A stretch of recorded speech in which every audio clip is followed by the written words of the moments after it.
Hello, everyone. Have you ever wondered if time travel is possible? Today, we are going on an amazing journey, not into the future, but into the past to meet someone who truly lived centuries ahead of his time. Get ready to have your mind blown by the incredible story of Leonardo da Vinci, a genius whose ideas still shape our world today. This is not just a history lesson. It's an exploration of pure genius that will inspire you in so many ways. Let's dive into the fascinating world of a man who was a painter, a scientist, an inventor, and so much more. You're about to discover why his name still sparks wonder and awe in everyone who hears it. Leonardo da Vinci, the name itself sounds like a melody of brilliance, doesn't it? Our story begins in a small town called Vinci in Italy. On April 15th, 1452. Yes, that's right, way back in the 15th century. Leonardo was born an illegitimate child, meaning he didn't have the same opportunities as children born in two noble families. He didn't receive a formal education, like going to a fancy school or university. But this didn't stop him from becoming one of the smartest and most creative people who ever lived. Insutedu of textbooks, he learned directly from the world around him, observing everything with intense curiosity. This unique way of learning allowed him to think outside the box, free from traditional constraints. His mind was a sponge, soaking up knowledge from every corner of life, making him an early example of self-directed learning. When he was around 14 years old, a pivotal moment occurred. He moved to Florence, a city renowned for its art and culture during the Renaissance. Here he became an apprentice in the workshop of Andrea del Verrocchio, a famous artist.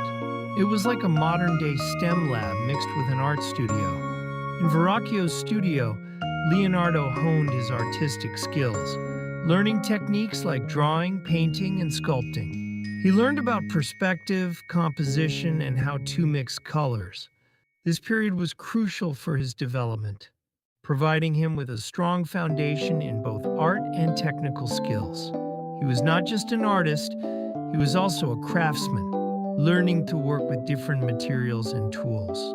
This dual education was quite rare and set him apart, allowing him to approach art with a scientific mind and science with an artistic eye.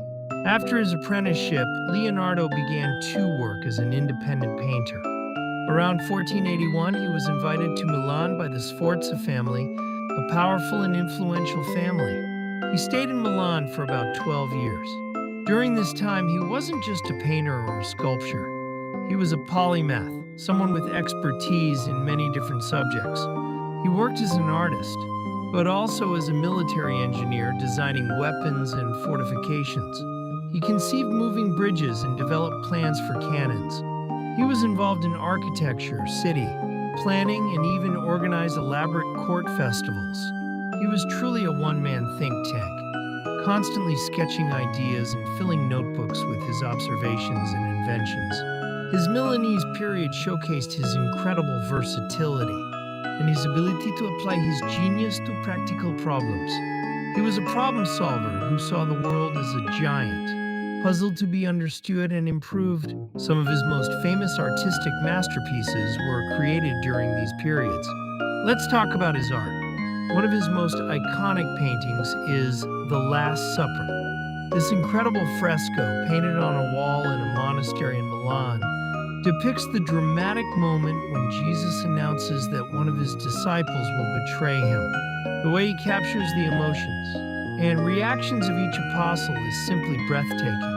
Another masterpiece known worldwide is Mona Lisa. This portrait, started around 1503 when he returned to Florence, is famous for the subject's enigmatic smile. Her smile seems to change, depending on where you look, almost as if she is alive.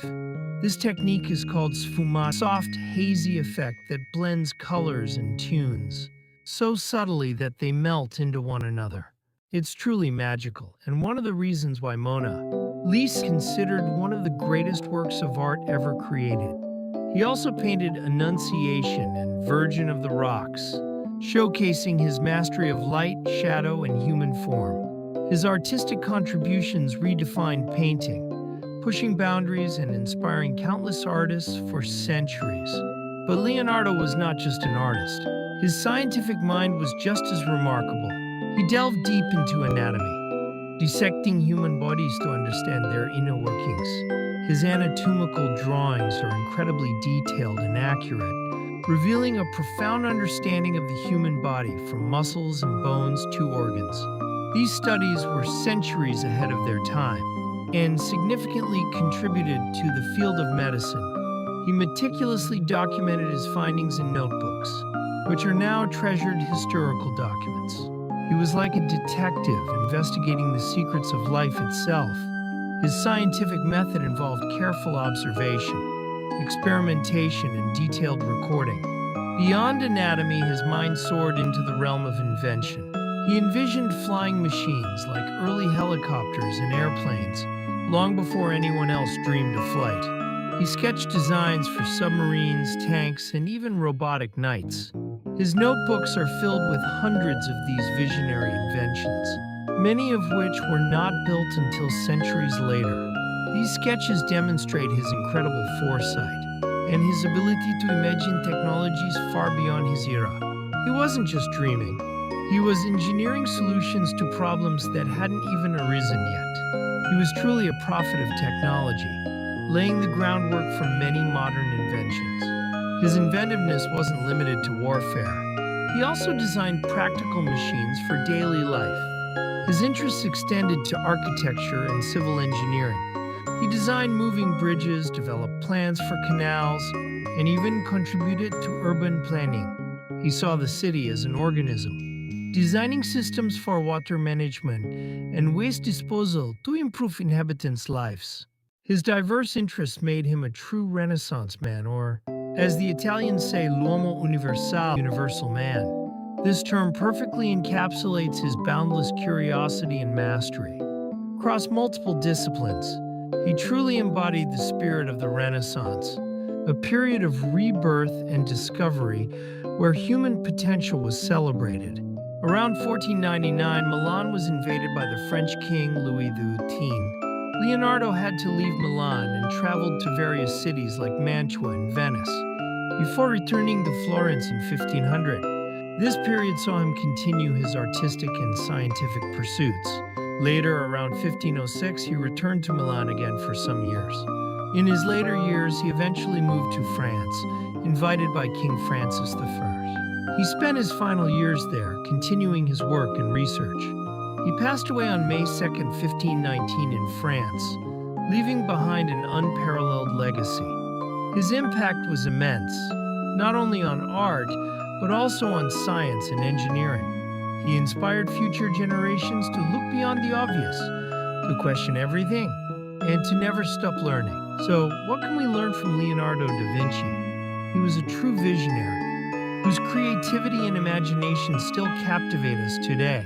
He showed us that art and science are not separate, but interconnected, two sides of the same coin. His ability to observe, analyze, and create, crossing boundaries between disciplines, makes him an eternal source of inspiration. His work reminds us that curiosity, critical thinking, and a willingness to explore the unknown are the keys to unlocking human potential. He taught us that the world is full of wonders waiting to be discovered, if only we take the time to look closely and think deeply. Thank you for joining us on this incredible journey through the life of a true genius. Keep exploring, keep questioning, and keep creating, just like Leonardo.